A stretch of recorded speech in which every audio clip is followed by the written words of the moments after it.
And coming up on the show is all the very special news from Goa.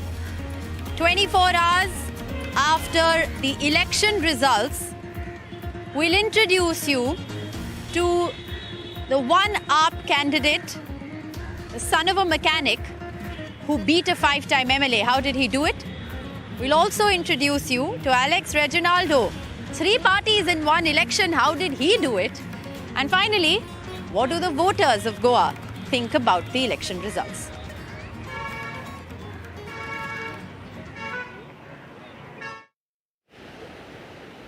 Well, in the small state of Goa, it's been a resounding victory for the BJP, winning 20 of the 40 seats. While they're comfortably going to form the government, the other big story emerging from this election is of the Aam Aadmi Party. Registering even 2 seats that the AAP has in a small state like Goa is a big deal. Joining us on NDTV is a very special guest. He's a first-time MLA now, Venzi. He contested, he's one of the MLAs who's won from the Aam Aadmi Party. Congratulations. How are you feeling? Thank you, Rishika. The feeling is really great. I mean, the trust that the party and all the constituents have put up upon me, I think I'm really thrilled and I'm really excited. Venzi, you've made headlines because you've defeated Churchill Alamo. He's a 5-time MLA. He's been a minister. This is his family fiefdom. He spoke to NDTV before the election, and he refused to even take your name as a serious contender, and you've beat him by 1,200 votes.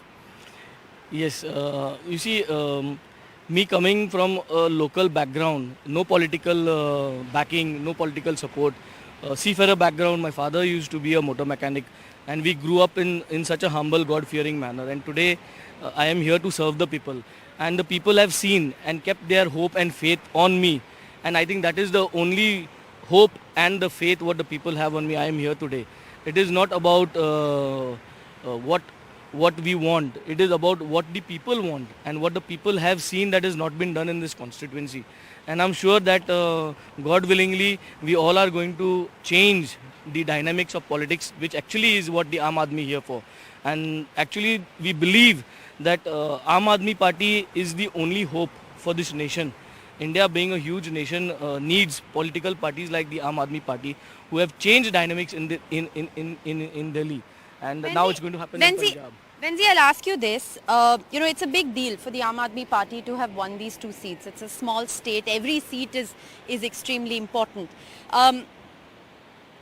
Before the election results were made clear, it was widely spoken of that AAP and Congress are in touch, and if there's going to be, if the Congress emerges as the single largest party, you'd go ahead and support the Congress. That in a lot of ways is the politics that you're fighting. You fought tooth and nail against the Congress in Punjab, for instance. Was that, how did that agree with you? Would you have been happy to support a Congress government? It's not about agreeing with me, it's about agreeing with the whole of Goa and Goans. That is what actually Goans wanted, that let's fight elections, but when it is coming to formation of the government, it has to be all together against the BJP. And that was the Goan voice what was given to us during the campaigning. And we had to agree to that because that was the need of the hour from the people. People said, we will vote for you, but in case you don't come into majority, you all, whoever are there, should come together and fight the BJP. What's going to be your politics? What are you going to do now that you have the power to actually change things? First thing is, Venzi is going to be the voice of Goa. Venzi is going to be the voice of the people of the Benaulim constituency. And with these 2 taglines, I think the entire equation in the assembly has to change this time.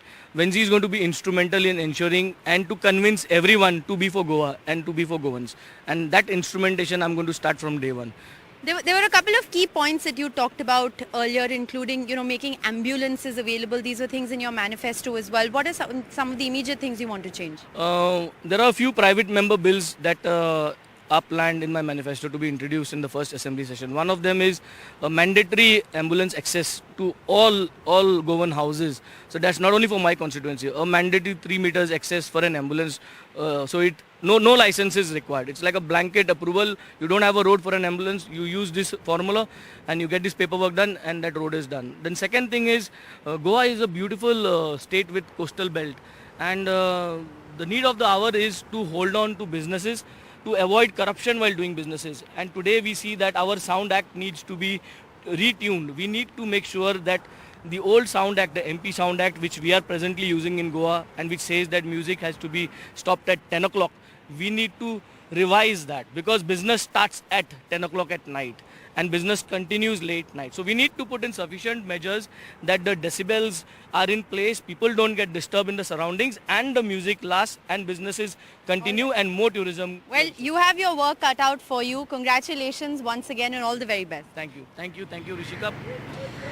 Well, 24 hours after the election results, the one thing that we know is that 24 hours is a very long time in Goa politics. Now, defections has been the big headline.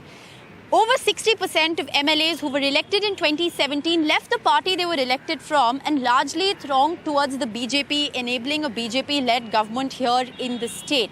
There has been a lot of flip-flop. Politicians have changed parties faster than they've changed clothes, and that's been one of the unfortunate aspects of this election in Goa. Nothing new to Goa politics. But we spoke today with Alex Reginaldo, whose story is extremely interesting because he is a three-time Congress MLA who quit the Congress to join the TMC. 1 month after he joined the TMC, he quit the TMC and wanted to go back into the Congress.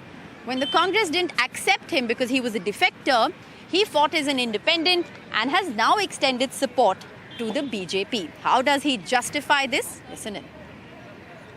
Joining us on NDTV is Alex Reginaldo. Firstly, sir, congratulations on your victory. How are you feeling? I'm a fourth-term MLA. Victory, defeat is immaterial for me, but important is that we need to work, we need to deliver whatever we have promised. Victory has been a very, very pleasant one. I thank God Almighty for being with me, because what I have done in, I think one chapter can be written in the history book. I want to talk a little bit about the chapter. So you left the Congress party, you joined the TMC, then you left the TMC, and I think you tried to get back into the Congress, but they said we are not taking back defectors. So you contested as an independent, you won, and now you've extended support to the BJP. How is this all happened? I'm happy that everything happened. I think I'm better off right now. So you've been with so many parties. Now, tell us which party, why did you leave the Congress firstly, and why did you then go ahead and leave the TMC? See, why I left the Congress, the answer is answered. You have seen the result. But then you tried to go back into the Congress. That story is fait accompli, yeah. So why talk about it? Let's talk something new. The TMC also drew a blank, but you did join the TMC very quickly. It made headlines when you joined the TMC, and then you left very quickly. I told you I can write a chapter, so it's all headlines. You never know what next I can do. Maybe I will make another headline. You never know. See, I believe that some supernatural power, God has helped me to do this. I'm not a person who's going to do this. If you look into my history, I've never done this. I'm not the jumping, I've never done. I had so many opportunities. The BJP offered me so much, so many times.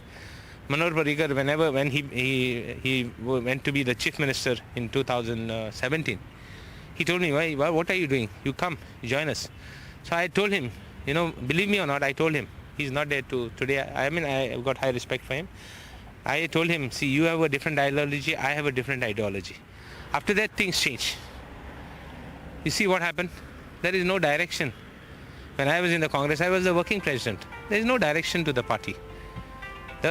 Party is a good party. Even today I'm saying party is good. I have no issues. Well, Alex Reginaldo, who quit the Congress, subsequently quit the TMC and has now supported the BJP as an independent, says there was no direction in the Congress. The Congress party was very confident that they will go ahead and form the next government in Goa. Even before counting began, they'd taken an appointment with the governor to stake claim to power. All of that fizzled out as the trends became clear. What really went down in Camp Congress? We spoke with their de facto chief ministerial face, Mr. Digambar Kamath, who's registered a historic 8th-time win. Joining us on NDTV is Mr. Digambar Kamath. Sir, I want to begin by saying congratulations. This is your 8th win. Thank you for inviting us to your home. It's full of mithai and flowers, as we can see. Congratulations. Thank you. Thank you so much. 8 times to win. How does it feel? Oh, see, I represent this constituency, which is which belongs to Lord Damodara. Lord Damodara has been the Gram Daivat of this constituency. I have blessings of Lord Damodara because I represent his constituency. And second, I am obliged, I am indebted to the Madgaonkars. Well, that's great, and the margins have also been very comfortable for you as always. But, you know, it's been a disappointment as far as the Congress performance is concerned. You sought time with the governor. Even before the counting started, the Congress party was very confident of forming the next government. No, overall situation, I have travelled across the state, overall situation was against the BJP. You call it anti-incumbency, you call it people's will. But sir, 20 out of 40 seats? If you go to the analysis, then we see that the vote share has been 33%. 66% of the population in Goa have voted against them. Unfortunately, because of splits in votes, they have had an upper hand. In fact, we have lost around 7 to 8 constituencies which we were expecting to win, only due to split. Because there are too many players in the field, and most of the players probably took Congress votes. That is the main thing. So because of that, we have lost some of the seats which were expected to win. Well, it's been a resounding win for the BJP. Let's get you what leaders on coup are saying. Hemanta Biswa Sarma tweeted to say heartiest congratulations to the BJP, Uttar Pradesh Karyakartas and the Honourable Chief Minister Yogi Adityanath for the resounding victory in the assembly polls under the guidance of JP Nadda. The win reflects popular support for Adarniya Shri Prime Minister Narendra Modi's agenda of a double-engine sarkar. N. Biren Singh also tweeted to thank the people of Manipur for the historic victory they achieved today. He said it's a testament of the people's faith in the dynamic leadership of Prime Minister Modi. He also congratulated the Karyakartas of the BJP. So that's what leaders are saying on coup. With that, we're going to slip into a very short break. But, well, our coverage of the Goa elections isn't over just yet. You heard from the winners. On the other side of a break, you'll hear from the voters. What do they make of the election result?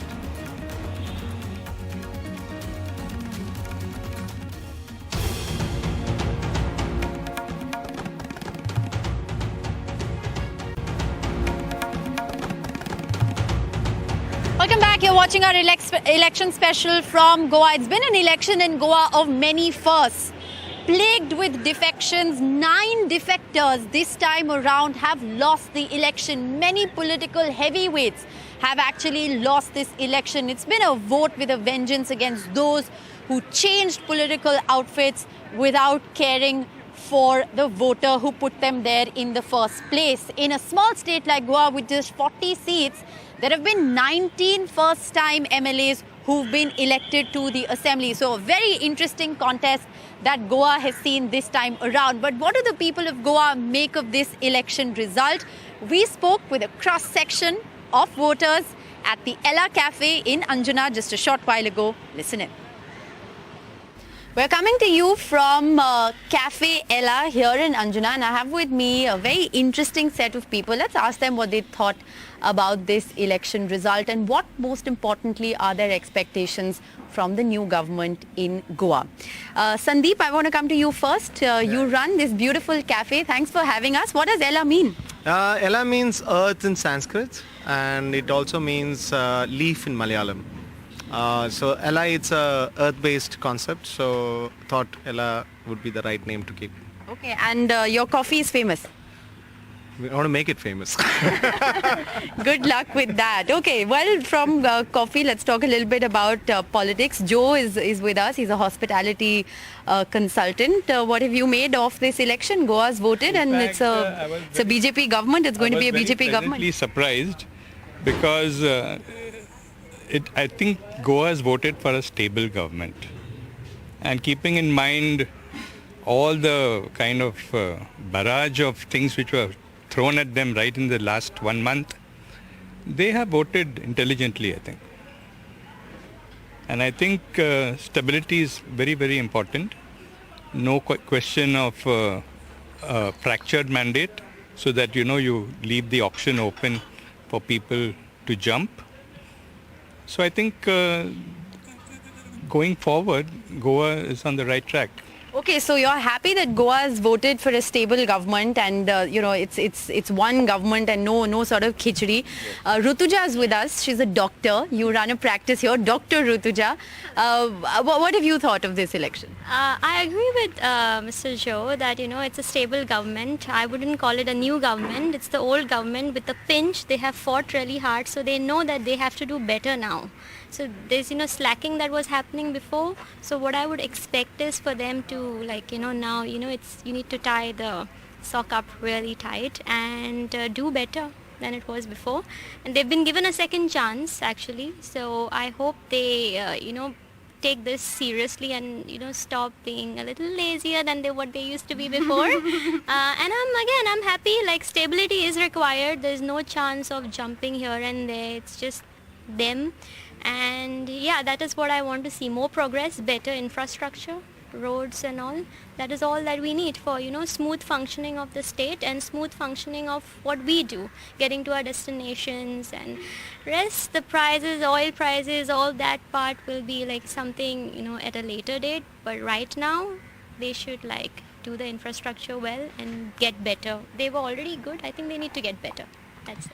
Very interesting. I think the point of view here really seems to be that people are just happy that there's a government that's been able to cross the halfway mark. Let's put it that way, and that ensures stability, because Goa, of course, has been plagued with defections and people changing their political parties faster than they change clothes.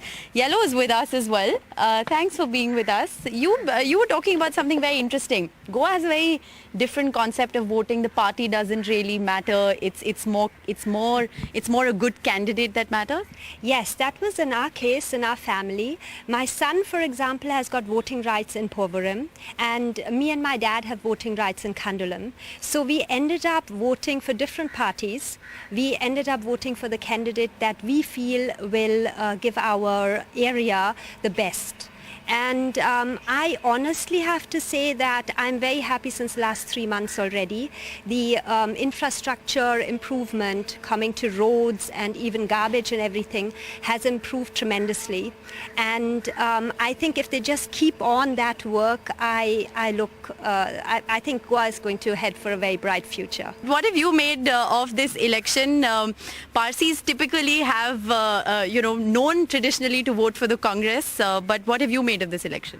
Well, yes, Parsis actually over the years have voted for the Congress. So that would be my father and, people before that. But now with the younger generation, and they also want development, they want roads, they want everything, they want good education, they want stable governments. About Goa, actually, I'll be very honest and tell you, I'm extremely happy that the BJP has come. That does not mean I'm a BJP man, but the BJP needs to be given time, like the whole population of India gave the Congress time to do something, I think 60, 65 years. So we should not form any judgment in 5 years. We have to give the BJP time. They have actually done a fantastic job in certain states in India where we could not imagine it would happen in such a short time. The people of Goa are very fun-loving and nice, and I am glad that they have chosen the right person. I'm glad that there is no hung election. I'm glad that horse trading, cow trading, cattle trading will not happen. Right. And very honestly, I think Goa will be on the map. Do give the BJP time. They will make it right. It's not only about the BJP, as Yellow said. Yes, the people are also there. If they've jumped party, maybe they feel that the BJP will be able to do a better job. And do remember, giving them the benefit of the doubt. But do remember, the BJP is running the country, and nothing better for Goa than to have the same party where they can infuse in funds. Same party at the center and same party at the state. That makes a difference, yeah? Makes a big difference. That's something that plays on your mind when you go to vote? It does, but not really in Goa. Okay. Let me get a sense from Karan. Karan is a businessman and also an ardent BJP supporter. You're actually working in the organizational structure. So, did the BJP anticipate that they'll cross or get this number of 20? Because exit polls, political pundits, सबने बोला कि ये तो half होगा Congress BJP के बीच में. देखो last जब वोटिंग हुआ तो उसमें क्या था कि बीजेपी को वोटिंग करने के लिए शायद लोग हिचकिचा रहे थे कि उन्होंने पूरा बहुमत नहीं दिया बीजेपी को, लेकिन इस बार दिल खोल के वोट किया बीजेपी के लिए। लेकिन आई थिंक कि एक सीट से हम लोग कम रह गए, लेकिन फिर भी हमको सपोर्ट आया already. 33%, 33% have voted. Yeah. The Congress says कि 66% of the people of Goa have not voted for the BJP and that opposition vote has got split. तो ये वोट बीजेपी के लिए नहीं है, बट बीजेपी के खिलाफ जो वोट था वो स्प्लिट हो गया। आप क्या कहेंगे इसके बारे में? नहीं, इसके देखो ये जनता का फैसला है। आप ये नहीं बोल सकते कि 33% किया, उसमें हम ये नहीं कि 33% सिर्फ बीजेपी को ही किया है, उसमें कांग्रेस को भी किया है और अदर पार्टी जो भी आई है। तो हमने बीजेपी ने मतलब जितना भी काम किया इंफ्रास्ट्रक्चर पे किया है और आने वाले टाइम पे उससे भी बेटर करेंगे और ये करके, और ये नेशन बिल्ड हमारी जो बीजेपी पार्टी है नेशन बिल्ड पार्टी है। तो होपफुली हम लोग आगे भी हमारे नेशन के लिए अच्छा ही करेंगे। बीजेपी पर ये आरोप लगता है और क्योंकि आप बीजेपी के साथ काम करते हैं और बिजनेसमैन भी है, मैं आपसे पूछूंगी ये सवाल। एंटी कन्वर्जन पे बहुत कंट्रोवर्सी थी कर्नाटका में। बीजेपी एंटी माइनॉरिटी पार्टी के तौर पे देखी जाती है। गोवा में ऐसा नहीं लगता है? जो एंटी कन्वर्जन कंट्रोवर्सी कर्नाटका में हुई, ऐसा लग रहा था कि शायद गोवा पे उसका कुछ प्रभाव पड़ेगा, बट नहीं पड़ा। नहीं मैडम, देखो ये क्या है, आप 5 स्टेट में इलेक्शन हुआ है और ये जो इलेक्शन के रिजल्ट है वो आपको बोल रहे हैं, इसमें मेरे बोलने के ऊपर आता ही नहीं है। तो ये रिजल्ट जो है बीजेपी के हक में बोल रहे हैं और पब्लिक समझ रही है। पब्लिक अभी पहले जैसी अनपढ़ नहीं रही है, अभी सब समझ सोच। पब्लिक सब जानती है, पब्लिक सब जानती है, बट पब्लिक को क्या चाहिए? I think that's the other important question. And Sandeep, as someone who is running a business here in Goa, you run this beautiful cafe, you also run another very great restaurant which serves excellent food. What is it that the people really want from this government now? I think I just wanted to elaborate on what Yellow said. I've spoken to many people and they all voted for that candidate, not really for the government. It's the same thing happens in Kerala. And I think those candidates will make sure that, they give all the promises, they keep all the promises. And if that happens, irrespective of the party, and I think it's going to be a great kind of a Goa building kind of a scenario. And as he said, going more than half the mark, and hopefully these candidates don't jump into other bandwagons and things like that. Yes. And hopefully they keep the promises to the people who have actually voted. All right. Well, thank you all very much for joining us. It's been a really special conversation. I think what everyone has echoed over this cup of coffee has basically been that they want stability and they want the candidates they voted for to actually work for the people to fulfill those aspirations. And here's hoping for that in Goa for the next 5 years. Thank you all very much for being with us. Thank you. With that, it's a wrap on this special election show from Goa. I hope you enjoyed watching it as much as we enjoyed putting it together for you. We're going to slip into a very short break, but our continuous coverage of Mandate 2022 continues on the other side of this break with Nidhi and Vasu. You don't want to miss it.